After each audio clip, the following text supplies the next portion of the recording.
distinguished ladies and gentlemen, we are still discussing organic chemistry, and in our last video we discussed alkenes. So today we are going to discuss the next aliphatic hydrocarbon, which is alkene. Now, when we were defining alkenes, we made mention that alkenes are saturated hydrocarbons. And when we say saturated hydrocarbons, they are hydrocarbons that have a complete number of hydrogen atoms bonding the carbon atoms in the compound. So talking about alkenes, alkenes are unsaturated hydrocarbons. They are unsaturated hydrocarbons with the general molecular formula CnH2n. So if we can recall, the formula for alkenes was CnH2n minus 2, but this one is CnH2n. Now another name for alkenes is olefin. They are also called olefins, and the meaning of olefin is oil formers, meaning the substances can form oil. They are oily substances. So alkenes are also called olefins, which means oil formers. And we say they are unsaturated hydrocarbons with the general molecular formula CnH2n, where this N is number of carbon atoms. N is the number of carbon atoms. So let's look at the alkene family, just as we looked at the alkane family. So if I write from the first member to the 10th member, we call this one methane. We have 18. We have propene. Number 4 is called butene. Number 5 we have pentene. Number 6 we have hexene. Number 7 is called heptene. Number 8 is called octene. Number 9 is nonene. And number 10 is nicene. So these are the members of alkene. But out of these 10 members, this first one does not exist, because when we calculate the molecular formula of this first member, it will be a compound that doesn't exist. This is why if we are referring to alkene, we always begin from the 18, meaning 18 is our first member of this homologous series and not methane. The reason is this: we say the general molecular formula is CnH2n. Now this is my N. If my N is 1 for methane, it means now I have C1 and H2 times 1. Now I have C1, H2 times 1 is H2. Meaning this compound is CH2, and there's no compound that exists in this form, CH2. This is why this first member doesn't exist. So the actual first member of alkene family is the second one, which is 18. So 18 is the first member, propane the third member.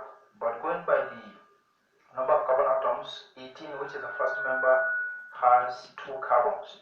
So if my N is equal to 2, it means I have C2H2 times 2, which is C2H4. So our first member is C2H4, going by this formula. Okay, this next member, N is equal to 3. So I have C3H2 times 3, which is C3H6. That is 2 times 3 is 6. Next member, N is equal to 4. So I have C4H2 times 4, which is C4H8. So one by that formula we can write down all the molecular formula of these compounds. For pentane is C5H10, this is C6H12, this is C7H14, C8H16, this is C9H18, and this is C10H20. So these are the molecular formula of the alkane family.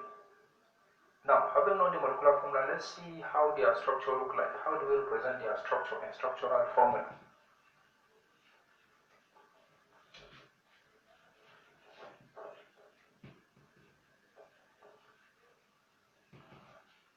Okay. We say the second member is C2H4, meaning I have 2 carbon atoms. Then I have 4 hydrogens. I have 1 hydrogen here, 1 hydrogen here, 1 hydrogen here, and the other hydrogen here. So this is C2H4. Now, if we look at this compound very well, we are lacking 2 hydrogens in the compound because we are supposed to have 6 hydrogens to make it complete, but we are lacking 2 hydrogens. So what we do is, in the absence of these 2 hydrogen, we put a double bond. So this double bond is representing, one of the double bond is representing the missing hydrogen, because each hydrogen atom has one electron. So this bond above is representing those missing hydrogen atoms. So this is the molecular structure of this compound, ethane. If I'm asked to represent C3H6 to be something like this, 3 carbon atoms. So H6, I have 1 hydrogen, 2, 3, 4, 5, 6. So we are lacking hydrogen in these 2 positions. So we put a double bond here, which represents the hydrogen.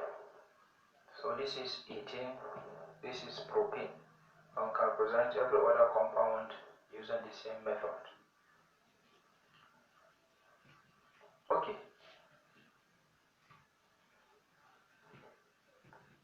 Now let's look at the meaning of unsaturation. We say these compounds are unsaturated. So when we say a compound is unsaturated, what do we mean? Now when we're explaining saturation, we say a compound is said to be saturated if there is a single bond throughout between one carbon and the next carbon. Okay, in contrary to that, a compound is said to be unsaturated if we have at least a double bond. At least one double bond. Any compound that has at least one double bond, that compound is unsaturated. The reason why we have the double bond is because we are lacking some hydrogens. So the double bond now represents the missing hydrogen. So any compound that has at least one double bond or one triple bond, one double bond or one triple bond between carbon atoms, so this compound is said to be unsaturated. For instance, if I have something like this, I have something like this, this compound is said to be unsaturated. Any compound that has its double bond, even if it is one within the compound, or it has a triple bond, even if it is one in the compound is said to be unsaturated. So unsaturated compounds are those compounds that have at least one double bond or one triple bond. Okay. Now let me look at the nomenclature of these compounds. How do we name the compounds? Nomenclature of alkenes. Now let's assume we're asked to name this compound.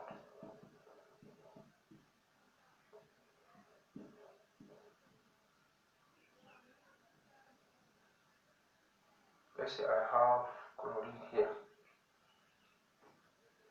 Now, anytime we ask to name a compound of alkene, like in this compound now I have a substituent group which is chlorine.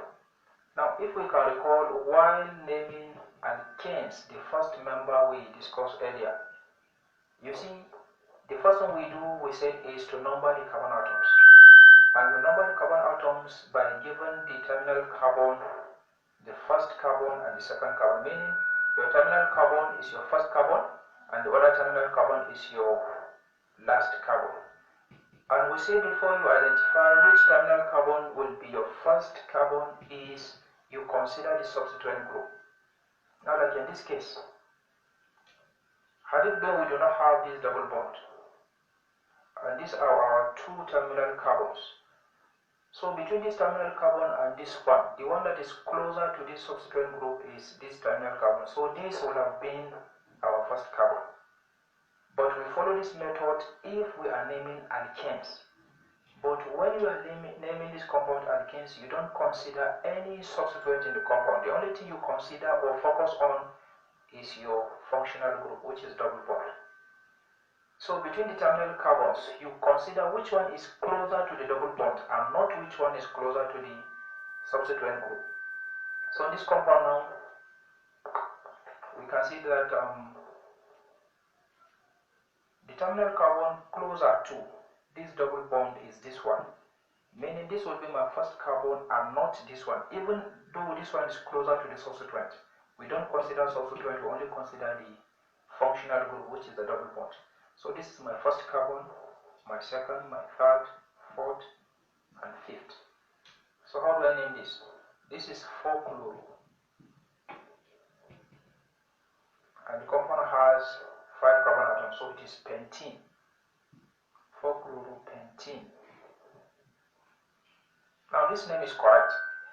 But if I want to show the position of my functional group, that is the position of my double bond. Now, while numbering this carbon, I move in this direction, from right to left. And as I move from right to left, if you observe, this double bond is found in front of the first carbon. It is found behind the second carbon. So anytime I want to know which of the carbons I will use in naming to indicate the position of the double bond, I look at which carbon has the double bond in its front, not the one that has the double bond behind. Had it been I will consider the one that has double bond behind, I will take the second carbon. But I will consider the one that has the double bond in the front while moving from one position to the next position. So as I move from right to left, I'll find out that the double bond is found in the front of the first carbon. So this is the same thing as saying this is 4-chloro and 1-ene. This one is telling you that the double bond is found in the front of the first carbon. So you find the first carbon in the front of the, you find the double bond in the front of the first carbon. So this name and this name are the same. If I write this, I'm correct. If I write this, I'm still correct. But anytime the number here is more than 1, I cannot name it like this. You only name it like this if it is 1, meaning if the double bond is in carbon at the front of carbon 1. But if it is at any number greater than 1, you must indicate, meaning you cannot name it in this form. Let's look at another example.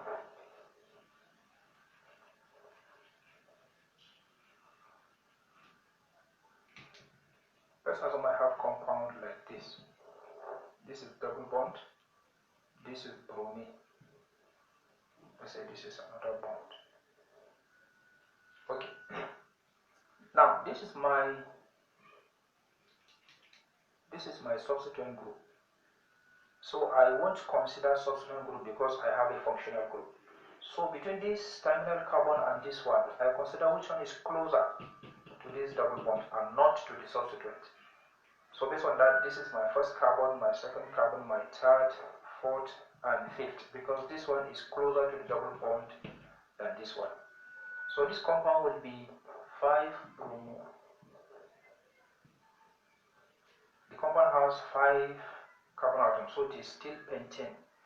But I won't see pentene. I must indicate the position of the double bond. Now in this case, I'm moving in this direction from left to right. So as I move from left to right, this double bond now is found in front of the second carbon. So I'll see pent-2-ene, indicating that the double bond is in front of the second carbon. So this is 5-bromo pent-2-ene. Let's see another example. Let's say I have this. And I have double bond here. I have this. And let's say I have chlorine here, and I have bromine here. So these are my two substituent groups. Okay. Now, if I'm asked to name a compound like this, if you observe, this functional group is found exactly at the middle of this compound. Meaning, if I count from this position, this is 1 carbon, 2 carbon, 3 carbon, 4 carbon. From this position, 1 carbon, 2 carbon, 3 carbon, 4 carbon. Meaning this double bond is found at exactly center of this compound. Now, anytime your double bond is found at the middle of the compound, you do not now consider the double bond to know your first carbon. You only consider the double bond when it is closer to one of the terminal carbons. But when it is found at exactly the same distance from each terminal carbon, so you know you do not longer consider it to determine your first carbon. So in this case, now I rule out the double bond to know my first carbon. I don't consider this again. So now what I will consider is my substituent. Now we have chlorine, we have bromine. Alphabetically, this one comes first before this one. So I will consider my bromine. I'm only considering bromine in this compound because the double bond is found at the middle of the compound. So this will be my first carbon, second, third, fourth, fifth, sixth, seventh, and 8th carbon. So I'll name this compound as 2-bromo, 7-chloro, 2-bromo, 7-chloro. Then the compound is octane. Now I say oct. Now this double bond going from this position is found in the front of the 4th carbon. So this is oct for in. Oct for in. That is octene. So this is how we name compounds that have the double bond at the middle.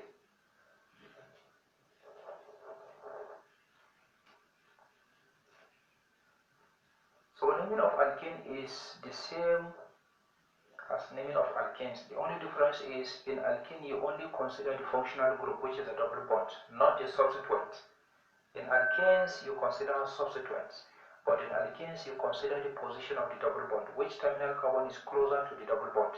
But in a compound where the double bond is found at the middle of the compound, then you do not consider the terminal carbon. Now you consider the subsequent group.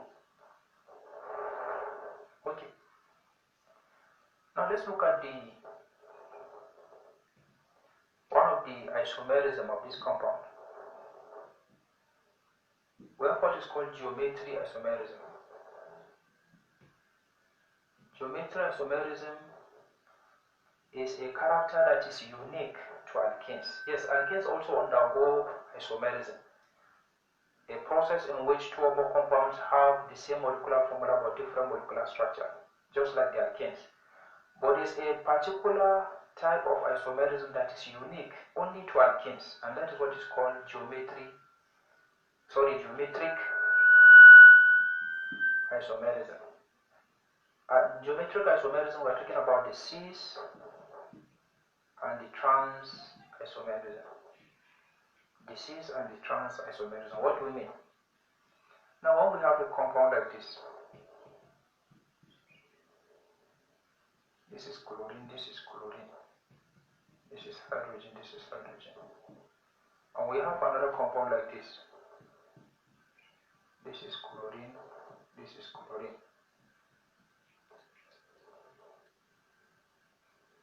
This is hydrogen, this is hydrogen. Or if I like,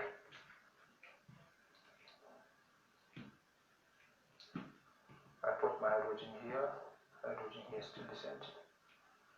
Now, if I'm asked to name this compound will be 1,2-dichloroethene. This compound will also be 1,2-dichloroethene. So this is 1,2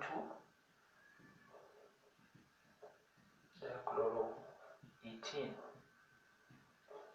1,2-dichloroethene.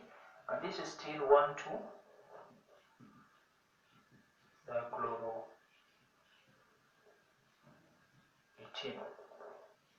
Now, if you look at this very well, these two compounds have the same name. Each one is called 1,2-dichloroethene. But if you look at the structure are not the same. In this compound, the two chlorine atoms are found below the carbon atoms. In this structure, one is found below, the other one is found above. So, if the substituent groups are found on the same position, meaning both of them are found below or both of them are found above the carbon atoms, you call this type of geometric isomerism a cis isomerism. Meaning this compound is cis 1,2-dichloroethene. But if they are found on opposite side, like this one, in a transversal section, so we call this trans 1,2-dichloroethene. On the same side, either both of them below or both above, you call it cis 1,2-dichloroethene. But if one is found above, the other one is found below.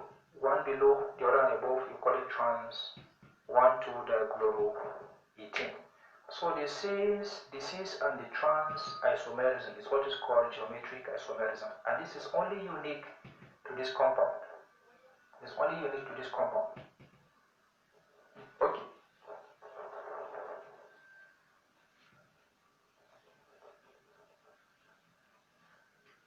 I'm still talking about geometric isomerism. If I have a compound like this, I have chlorine here and I have chlorine here, and you are asked to determine whether this is cis or trans. You see, one chlorine is found below, the other chlorine is found above.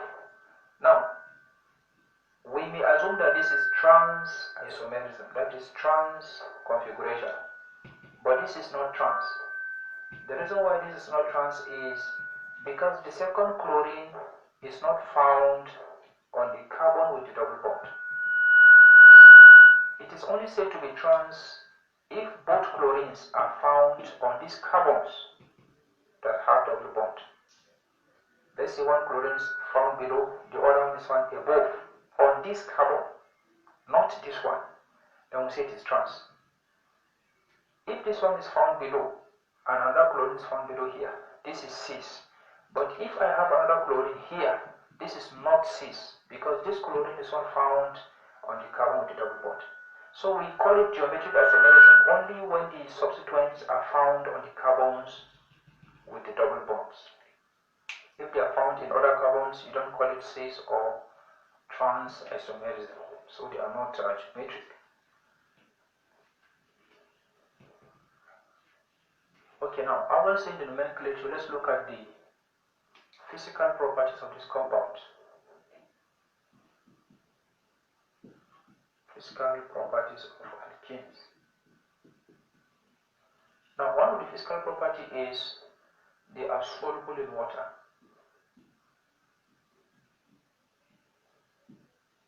Yes, they are soluble in water, especially the gaseous and the liquid compounds.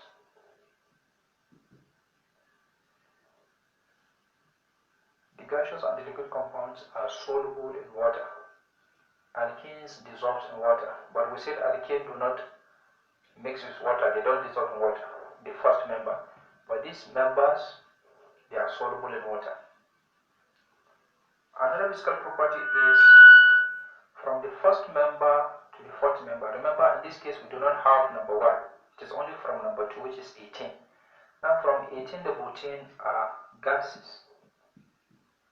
From the 5th member to the 17th are liquids.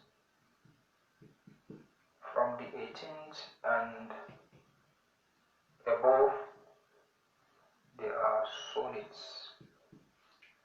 Another physical property is the gases are denser than air.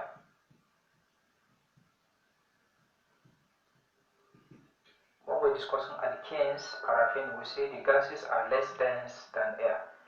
But in alkanes, the gaseous substances 2 to 4, which are the gaseous alkanes, they are denser, meaning they are heavier than air.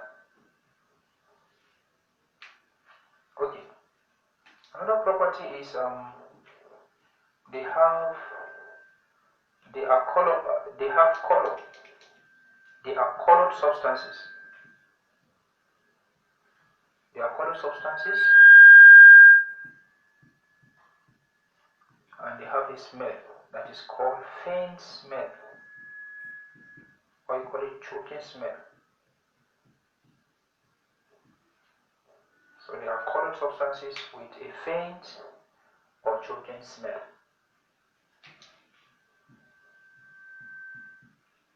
So this is the correction of the physical properties of alkenes.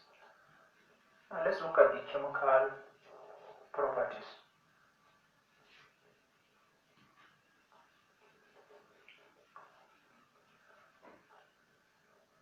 The chemical properties now.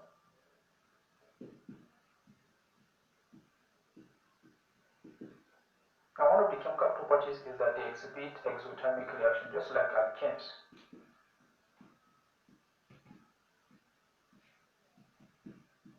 They exhibit exothermic reaction.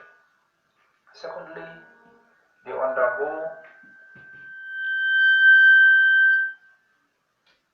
combustion or oxidation, which is similar to alkenes using the same formula.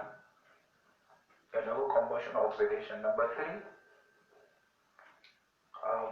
their hybridization. They have hybridization of sp2. Yes, alkenes, we are having sp3, but these compounds have sp2 hybridization. Chemical property number 4. Now these substances decolorize bromine water. Is the decolorized bromine water. Bromine water is HOBr.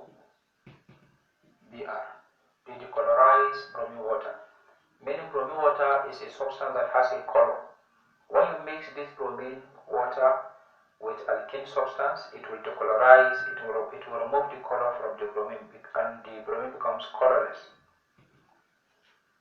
Number 5, they change the color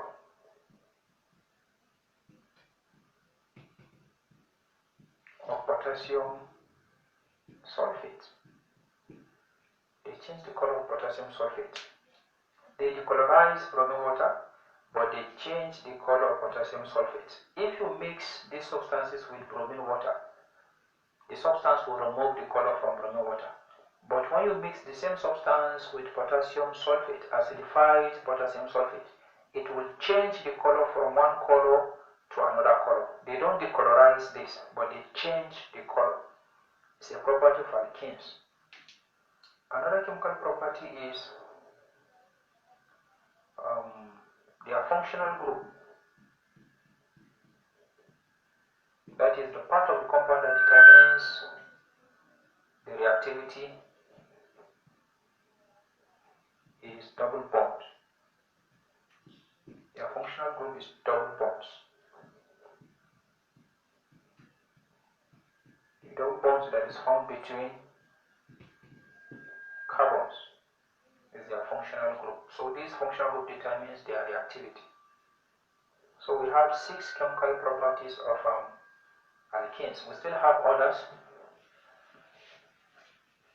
Another chemical property is what is called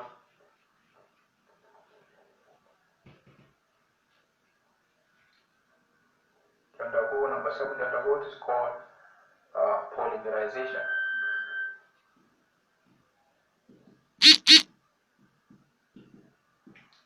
Polymerization reaction. Alkenes undergo polymerization reaction.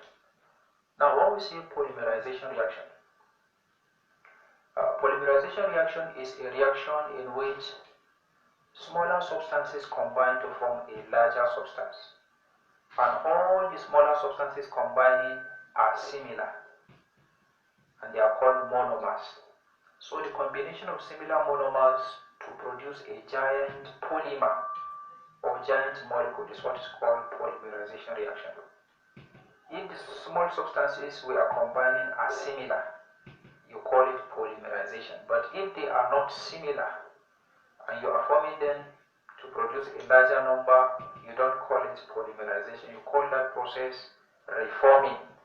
So reforming is the combination of smaller monomers that are not similar to produce a larger molecule. But the combination of smaller molecules that are similar to produce a larger molecule is what is called polymerization reaction. So polymerization, we have similar monomers. For instance, if I have C2H2, C2H4 plus another C2H4 plus another C2H4. So you see with this I'll produce a compound that has C6H12. These are smaller substances, but two of them combine to form a larger substance. So these smaller substances are combined. If you look at them, all of them are similar. This is 18. So the combination of similar substances to produce a larger one is what is called polymerization. Now the smaller substances that combine are called monomers, and the larger substance produced is called a polymer.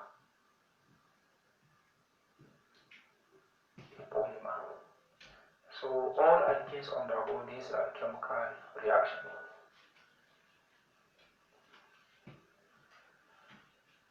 Then the last chemical reaction of alkenes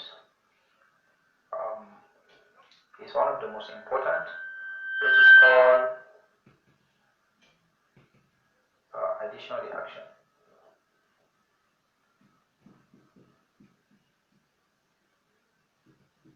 Yes, alkenes undergo addition reaction. Now, when we were explaining alkenes, we say alkenes undergo substitution reaction because the compound is saturated. But alkenes undergo addition reaction, meaning you can add elements to this compound because they are not saturated. So if a compound is saturated, it cannot undergo addition but substitution reaction. But if a compound is unsaturated, it can undergo addition reaction for it to become saturated. Now, if I have a compound like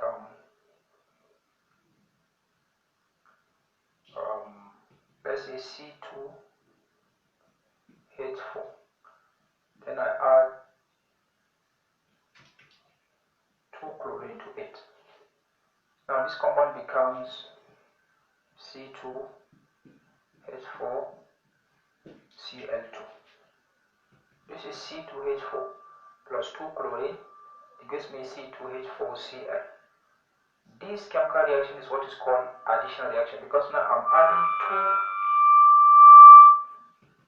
adding two chlorine atoms to this compound to make it saturated. So if I'm to draw this compound, I'll have 1, 2, 3, 4 hydrogens, then 1 chlorine, 2 chlorines.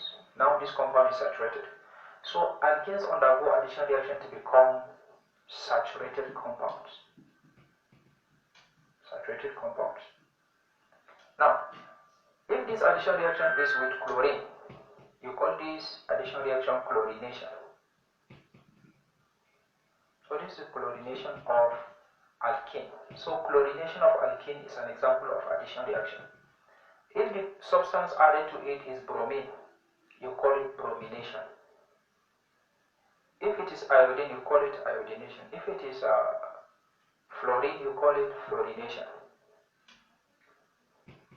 And all those are halogens, so you call the process halogenation of alkenes. So halogenation of alkenes is an example of addition reaction, and the reason for that reaction is for them to become saturated compounds. Okay, let's see how this reaction is organized. This is the formula for C2H4, and we want to add 2 chlorine to this compound. This is additional reaction. So what happens is this chlorine will not displace any of this hydrogen. The chlorines will move directly to the position